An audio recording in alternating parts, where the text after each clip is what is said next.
Hi കൂട്ടുകാരെ, പുതിയൊരു വീഡിയോയിലേക്ക് എല്ലാവർക്കും സ്വാഗതം. അങ്ങനെ രഘു വന്ന വാടനെ രഘുവിനോട് ചിരി ചോദിക്കുകയാണ്. രഘുവേട്ട ഇത്രയും നേരം 19ാം റൂമിലല്ലേ? 19ാം റൂമിലോ? അതാരാ എന്ന് ചോദിക്കുമ്പോൾ അനുപം പറയണേ, രഘുവേട്ടൻ്റെ 19ാം റൂമിനെ കുറിച്ച് ഒന്നും തന്നെ അറിയില്ലേ? ഇല്ലല്ലോ എന്ന് പറയുമ്പോൾ രഘുവേട്ടൻ കള്ളങ്ങൾ മറച്ചു വെക്കണ്ട. രഘുവേട്ട, ഞാൻ ആ റൂമിൽ പോയിരുന്നു.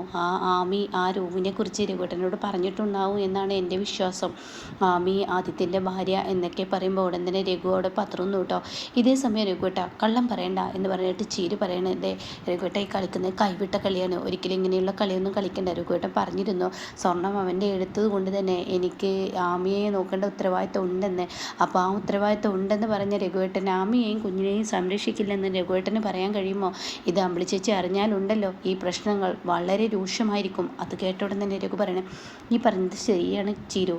ഈ പറയുന്ന ആദിത്യൻ്റെ ആമിയെ ഞാൻ തന്നെയാണ് സംരക്ഷിക്കുന്നത്. അവരെ ഞാൻ ഹൗസ് സ്റ്റൈലിലാക്കി കൊടുത്തിരിക്കുകയാണ്. അവരവിടെ സംരക്ഷിക്കുന്നുണ്ട്. പക്ഷേ ആ കുഞ്ഞിന് പെട്ടെന്ന് സുഖമില്ലാതായി. അവർ യാദൃശികമായി ഈ ഹോസ്പിറ്റലിൽ അകപ്പെട്ടു. അങ്ങനെ ഞാനും അകപ്പെട്ടു. ഇതാണ് സത്യത്തിൽ ഉണ്ടായത്.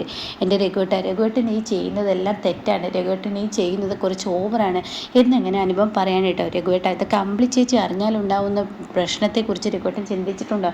അമ്പിളി ചേച്ചി അറിഞ്ഞു കഴിഞ്ഞാൽ തീർച്ചയായും അമ്പിളി ചേച്ചി പിന്നീട് ഒരു പൊട്ടിത്തെറിയാണ് ഉണ്ടാക്കുക. പിന്നീട് അമ്പിളി ചേച്ചി രഘുവേട്ടന് ഒന്നായി ഒരു ദാമ്പത്യ ജീവിതം ഉണ്ടാവില്ല. നിങ്ങൾക്കിടയിൽ വിള്ളൽ വരും. അപ്പോൾ അതിനുള്ള ഇട കൊടുക്കാതെ കഴിയുന്നതും ഈ ആമി എന്ന് പറയുന്ന പെണ്ണിന് 10-10ലധികമോ ലക്ഷങ്ങൾ എങ്ങനെയെങ്കിലും കൊടുത്ത് ഒഴിവാക്കാൻ നോക്കി. ഇതൊരു തലവേദനയാണ് എന്ന് പറയുന്നുണ്ട് കേട്ടോ. ഇതേ സമയം ചിരി പറയണേ, അതേ അമ്പിളി ചേച്ചിക്കൊന്ന് വേഗം വിളിച്ച് ആ വിനയൻ എന്ന കുത്തിത്തിരിപ്പുകാരൻ ഓരോന്ന് പറഞ്ഞ് അമ്പിളി ചേച്ചിയുടെ മനസ്സ് മാറ്റിയിട്ടുണ്ടെങ്കിൽ തീർച്ചയായും നമുക്ക് പ്രശ്നമാവും. അത് വരാതിരിക്കുക ഒന്ന് വിളിച്ചേ എന്ന് പറയുന്നുണ്ട് കേട്ടോ. ഇതേ സമയം കാണിക്കുന്ന അമ്പിളി തൻ്റെ വീട്ടിൽ വന്ന് ഇറങ്ങുകയാണ്. അപ്പോൾ വിനയൻ കൂടെ ഇറങ്ങുമ്പോൾ അമ്പിളി പറയണേ, വിനയൻ നീ പോയിക്കോ. ഇല്ല, അമ്പിളി ചേച്ചി അകത്തോട്ട് കയറ്റണം, പിന്നീട് അച്ഛനെ ഒന്ന് കാണണം, ഒന്ന് സംസാരിക്കട്ടെ എന്ന് വേറെ ചെല്ലാണ്.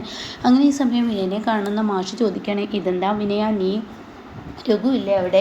അത് കേട്ട ഉടനെ അമ്പിളിക്ക് അങ്ങ് പൊട്ടിത്തെറിക്കാൻ കേട്ടോ. അച്ഛൻ്റെ മരുമകൻ ഇപ്പോൾ എവിടേക്കാണ് താമസിക്കുന്നത് എന്നുള്ളതൊന്നും അറിയില്ല. അതെന്താ അമ്പിളി നീ ഇങ്ങനെ സംസാരിക്കുന്ന? രഘുവിനെ കുറിച്ച് മറ്റുള്ളവർക്ക് മുന്നിൽ നീ ഇങ്ങനെയൊക്കെ സംസാരിക്കാൻ പാടുമോ? അത് കേട്ട ഉടനെ അമ്പിളി പറയണേ, ഞാൻ സംസാരിച്ചതിൽ എന്താ തെറ്റ്? അയാൾ ഇന്നലെ അവിടെ ഉണ്ടായിരുന്നോ അതോ വേറെ റൂം എടുത്തിരുന്നോ അവിടെ താമസിക്കുന്നു എന്നൊന്നും എനിക്കറിയില്ല. അയാളെക്കുറിച്ച് അച്ഛൻ തന്നെ തിരക്കണമെന്ന് പറയുന്നു കേട്ടോ. ഇത് കേൾക്കുന്നതിനോട് കൂടി വിനയനെ നോക്കുന്നുണ്ട് അമ്പിളി. ഞാനൊരു കാര്യം പറഞ്ഞേക്കാം എന്ന് പറയുമ്പോഴേക്കും അമ്പിളി അവിടെ നിന്ന് പോവാണ് കേട്ടോ. എനിക്ക് അങ്ങേരുടെ കാര്യം ആലോചിച്ച് ടെൻഷൻ അടിക്കാനൊന്നും എനിക്ക് വയ്യ. അപ്പോൾ വിനയം പറയുന്നുണ്ട്, ഇനിയിപ്പോൾ ബൈസ്റ്റാൻഡർ ആയതുകൊണ്ട് തന്നെ റൂം എടുത്ത് അവിടെ താമസിക്കുക അങ്ങനെ എന്തെങ്കിലുമൊക്കെ ചെയ്തിട്ടുണ്ടാവും എന്ന് വിനയം പറയുന്നുണ്ട് കേട്ടോ. അതേസമയം അമ്പിളി പോകുമ്പോഴേക്കും മാനുമേ അതുപോലെ മഞ്ചാടിയും അങ്ങോട്ടേക്ക് എത്തുന്നുണ്ട്. അപ്പോൾ മഞ്ചാടി പറയാണ്, രഘുവേട്ടെ ഒരുപക്ഷെ ചായ മേടിക്കാനോ അങ്ങനെ എന്തെങ്കിലുമൊക്കെ പുറത്ത് പോയതായിരിക്കും എന്നൊക്കെ പറഞ്ഞു നോക്കും. പക്ഷെ അതൊന്നും ഉൾക്കൊള്ളില്ല. അതേസമയം മാഷ് പറയണത്, ചിലവരുണ്ടല്ലോ ഈ അമ്പിളി എന്ന് പറയുന്ന മറ്റുള്ളവരുടെ വാക്ക് കേട്ടാൽ പെട്ടെന്ന് പൊട്ടിത്തെറിക്കും. മനസ്സ് മാറ്റിയതാണോ അതോ മനസ്സ് മാറ്റാൻ നീ എന്തെങ്കിലും ചെയ്തതാണെന്നുള്ള അർത്ഥത്തിൽ മാഷിനോ വിനയനോട് സംസാരിക്കുമ്പോൾ വിനയം പറയണേ, ഞാൻ ഒന്നും പറഞ്ഞിട്ടില്ല എന്ന് പറയുന്നുണ്ട് കേട്ടോ. പിന്നെ മാഷ് പുറത്ത് പോവാണ്. അപ്പോൾ വിനയൻ പറയണേ, മാഷേ രഘുവേട്ടൻ അവിടെ ഉണ്ടായിരുന്നു. വിനയ, നീ കുറേ ദിവസമായി രഘുവിനെ കുറിച്ച് എന്തോ കാര്യം പറയാനുണ്ടെന്ന് പറഞ്ഞു. എന്നാൽ ഇനി അത് വളച്ചു കെട്ടണ്ട, നീ പബ്ലിക്കലി പറഞ്ഞോ? എന്നോട് തന്നെ അത് പറയണം. അമ്പിളി എന്നുള്ളവളോട് ഓരോന്ന് പറഞ്ഞ് നീ കുത്തിത്തിരിപ്പ് ഉണ്ടാക്കരുത്, അത് നല്ല കാര്യമല്ല എന്ന് പറയാൻ കേട്ടോ. അപ്പോൾ അതേസമയം എനിക്ക് പ്രത്യേകിച്ചൊന്നും അച്ഛനോട് പറയാനില്ല.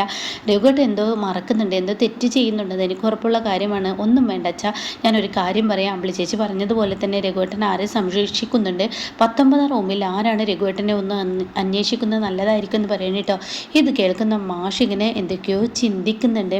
പിന്നീട് കാണിക്കുന്നത് സുശീലയാണ്. സുശീലക്ക് ഒരടി നിൽക്കാൻ വയ്യ, വൻമരം തന്നെ വീണിരിക്കുകയാണ്. സുശീല ആകെ ഒടിഞ്ഞ് തൂങ്ങി ഒരുമാതിരി ഒരു കോലമായി സുശീല. അയ്യോ ഈശ്വര, എനിക്ക് സഹിക്കുന്നില്ലേ, വേദനിക്കുന്നു എന്നൊക്കെ പറഞ്ഞ് സുശീല നിലവിളിച്ചും കൊണ്ട് മുന്നോട്ട് കടന്നു വരികയാണ്. ഈ സമയം സുശീല വരുമ്പോൾ ഒപ്പം ഈ പറയുന്ന ആ ഒരു ആളും ഉണ്ട് കേട്ടോ. അതായത് സുശീലയെ വീഴ്ത്തിട്ടിരിക്കുകയല്ലേ, അങ്ങനെ സരോമി ഉണ്ട് കേട്ടോ. അപ്പോൾ പോലീസ് കോൺസ്റ്റബിളും സൂപ്രണ്ടൊക്കെ വരികയാണ്. അങ്ങനെ അവിടുത്തെ സെല്ലിലെ ഡോക്ടർ പോലീസ് കാണിക്കേണ്ട. അപ്പോൾ എന്താ പറ്റിയത്, എന്താ അടിപിടി കേസാണോ? ചെറിയൊരു അടിപിടി കേസ്. ഈ സരോമിയും ഈ സുശീലയും തമ്മിലാണ് അടിപിടി കേസ്. പിന്നെ സുശീല ഇത്ര നല്ല വ്യക്തി ഒന്നല്ല, അവൾ വന്ന പാടെ കുറച്ച് ഓവറാണ് അവളുടെ കാട്ടിക്കൂട്ടൽ എന്നൊക്കെ പറയുമ്പോൾ എന്തായാലും ഇത് പരാതിയാക്കേണ്ടി വരും. പരാതിയുടെ കാര്യത്തിലാണ് ഇനി ചെയ്യേണ്ടത്. എൻ്റെ ഡോക്ടറെ ഇത് പരാതി ഒന്നും ആക്കേണ്ട. ഈ സുശീലയുടെ നാക്കും അതുപോലെ തന്നെ പ്രവൃത്തിയും കുറച്ച് കൂടുതലാണ്. അപ്പോഴേക്കും സരോമിയോട് ചോദിക്കുക എന്താ ചെയ്തത് എന്ന് ഡോക്ടർ ചോദിക്കുന്നുണ്ട്. അപ്പോൾ സരോമി പറയണേ, ഞാൻ അവിടെ നല്ലപോലെ കിടക്കുകയായിരുന്നു. എന്നെ തള്ളക്ക് വിളിച്ചു. എൻ്റെ തള്ളക്ക് വിളിച്ചപ്പോൾ എനിക്ക് ദേഷ്യം വന്ന് ഞാൻ അവളെ അടിച്ചു. പക്ഷേ പിന്നീട് അവൾ എന്നെ നിലത്ത് ചവിട്ടി ഇട്ടു. അങ്ങനെയൊക്കെയാണ് ഉണ്ടായതെന്ന് പറയുന്നത്. എന്തായാലും ഞാൻ ആ പേഷ്യൻറ്റിനെ ഒന്ന് പരിശോധിക്കട്ടെ എന്നും പറഞ്ഞ് സരോമി എന്ത് ചെയ്യുന്നു കേട്ടോ, നേരെ സരോമി അവിടെ നിർത്തിയിട്ട് നേരെ പോവുകയാണ് ഈ പറയുന്ന സുശീലയുടെ അടുത്ത്. അപ്പോൾ സുശീല ഇങ്ങനെ പരിശോധിക്കുന്നുണ്ട്. സരോമി ആണെങ്കിൽ റൂമിലോട്ട് പോയിക്കോ, നീ ഒരു ദിവസം ഒന്നിച്ച് കൊടുക്കേണ്ടായിരുന്നു, ഇതിപ്പോൾ ഞങ്ങൾക്കും കൂടി മെനക്കേടായി. ഇനിയിപ്പോൾ അവർ പരാതി കൊടുക്കുക, എന്തെങ്കിലും പോലീസുകാർക്ക് പരാതി കൊടുക്കുക എന്തെങ്കിലുമൊക്കെ ചെയ്തിട്ടുണ്ടെങ്കിൽ ഞങ്ങൾ കുടുങ്ങും, ഇതിന് ഞങ്ങൾ ഉത്തരം പറയേണ്ടി വരും എന്നൊക്കെ ഇങ്ങനെ പറയുന്നുണ്ട് കേട്ടോ സരോമിയോട് സൂപ്രണ്ട്. അപ്പോൾ സാറേ അവൾ എന്നെ കാണിച്ചത് കണ്ടപ്പോൾ എൻ്റെ അരിശങ്ങ് കയറി, അപ്പോൾ ഞാൻ കണക്കിന് കൊടുത്തു എന്ന് പറയണേ. ഇതേ സമയം സുശീലയെ പരിശോധിക്കുകയാണ് ഡോക്ടർ പരിശോധിക്കുമ്പോൾ സുശീല പറയും, അയ്യോ എനിക്ക് വേദന സഹിക്കാൻ വയ്യേ എന്നൊക്കെ എന്നെ പറയുമ്പോഴേക്കും സൂപ്രണ്ട് അങ്ങോട്ടേക്ക് എത്തണം കേട്ടോ. അപ്പോൾ സുശീലയോട് ചോദിക്കുകയാണ്, ഡോക്ടർ എന്താ സത്യത്തിൽ ഉണ്ടായത്, നിങ്ങൾ ആരെങ്കിലും ഉപദ്രവിച്ചതാണോ? അപ്പോൾ സൂപ്രണ്ടിനെ നോക്കുമ്പോൾ ഉടനെ തന്നെ സുശീല ഒന്ന് പതറി നിൽക്കുകയാണ്. അങ്ങനെ സുശീലയോട് ചോദിക്കണം, പറഞ്ഞോളൂ, ധൈര്യമായി പറഞ്ഞോളൂ, ഇത് പരാതിയായി പുറത്ത് പോയിക്കോളൂ, നിങ്ങൾ പറഞ്ഞോളൂ എന്ന് പറയുമ്പോൾ ഉടൻ തന്നെ സുശീല പറയണേ, എനിക്ക് ആരോടും ഒരു പരാതിയില്ല, ഞാൻ അങ്ങോട്ട് അടിച്ചു അവരിങ്ങോട്ടും അടിച്ച്, രണ്ടായിടത്തും തെറ്റുണ്ട്, അതുകൊണ്ട് എനിക്ക് എൻ്റെ ഈ അവസ്ഥ ഒന്ന് നല്ലപോലെ ആയി കിട്ടിയാൽ മതി, അത്രയേ ഉള്ളൂ, എനിക്ക് വേറെ ഒന്നും വേണ്ട. എങ്കിൽ ഇവരെ അഡ്മിറ്റ് ചെയ്യേണ്ടി വരും, നമ്മുടെ ജനറൽ ഹോസ്പിറ്റലിലോട്ട് മാറ്റാം എന്നൊക്കെ ഇങ്ങനെ സൂപ്രണ്ടിനോട് പറയാണ്. അപ്പോൾ സൂപ്രണ്ട് പറയണേ, ഓക്കെ മാറ്റിക്കോളൂ, പക്ഷേ ഇവിടെ സുശീലയെ മാത്രം മാറ്റിക്കഴിഞ്ഞാൽ പ്രശ്നങ്ങൾ വരും, ഞങ്ങൾക്ക് ചോദ്യം വരും, അതിന് ഉത്തരം പറയേണ്ടി വരും. അപ്പോൾ സരോമിയും കൂടി അഡ്മിറ്റ് ചെയ്യാം, ഡോക്ടർ ഒന്ന് സഹകരിക്കുമോ? ഡോക്ടർക്ക് സഹകരിക്കലാണല്ലോ ജയിലിലെ ഡോക്ടർക്ക് പണി, അപ്പോൾ അതുകൊണ്ട് ഞാൻ സഹകരിച്ചിരിക്കുന്നു, എന്തായാലും സരോമിയെ അഡ്മിറ്റ് ചെയ്യാനെന്ന് പറയും കേട്ടോ. ഇതേ സമയം ഇന്ദ്രനെയാണ് കാണിക്കുന്നത്. ഇന്ദ്രനും സോനയും പ്രതിഭയൊക്കെ ഇരുന്ന് ഭക്ഷണം കഴിക്കുമ്പോൾ സോനയുടെ ഫോൺ റിങ് ചെയ്യുന്നു. അങ്ങനെ സോന അത് എടുക്കാൻ ചെല്ലുമ്പോൾ ശ്യാമേട്ടാ അത് ആ ജയിലിൽ നിന്നുള്ള ഫോണാണ്, എനിക്കെടുക്കാൻ പേടിയാണെന്ന് ടേബിളിൽ കൊടുന്ന് വെച്ചിട്ട് പറയണേ. അങ്ങനെ ഫോൺ നിർത്താതെ എടുക്കുമ്പോൾ ഇന്ദ്രൻ പറയണ ആ ഫോൺ എടുക്കുക എന്തായാലും. അങ്ങനെ ആ ഫോൺ എടുക്കുകയാണ്. അപ്പോൾ ജയിലിലെ സൂപ്രണ്ട് ഇത് സുശീലയുടെ മകളാണോ എന്നിങ്ങനെ ചോദിക്കുമ്പോൾ ആരും മിണ്ടുന്നില്ല. അപ്പോൾ ഹലോ ഇതെന്താ മിണ്ടാത്ത, ആരെങ്കിലും എന്തെങ്കിലും പറയൂ, ഇത് സുശീലയുടെ മകളാണോ എന്ന് ചോദിക്കുമ്പോൾ ഉടൻ തന്നെ ആ സുശീലയുടെ മകളല്ല മകനാണ്, മൂത്ത മകൻ ഇന്ദ്രൻ. അതെ, നിങ്ങളുടെ അമ്മ ഒരു കാഞ്ഞ വിത്താണ്, അതിനെക്കൊണ്ട് വലിയ ശല്യമാണ്, ഇവിടെ വന്നപ്പോൾ ഇവിടുത്തെ ഉദ്യോഗസ്ഥന്മാരോടും മറ്റുള്ളവരോടും ഒക്കെ വളരെ മര്യാദയാണ് പെരുമാറിക്കൊണ്ടിരിക്കുന്നത്, വളരെ മോശമായി, എന്തൊരു വൃത്തികെട്ട സ്വഭാവമാണ് ഇവരുടേത്. അതുകൊണ്ട് തന്നെ ഇന്നിപ്പോൾ ജയിലിലെ ഒരു അന്തേവാസിയുമായി ഇവൾ വഴക്കിട്ട്, സുശീല വഴക്കിട്ട് അവരെ ഹോസ്പിറ്റലാക്കിയിരിക്കുകയാണ്.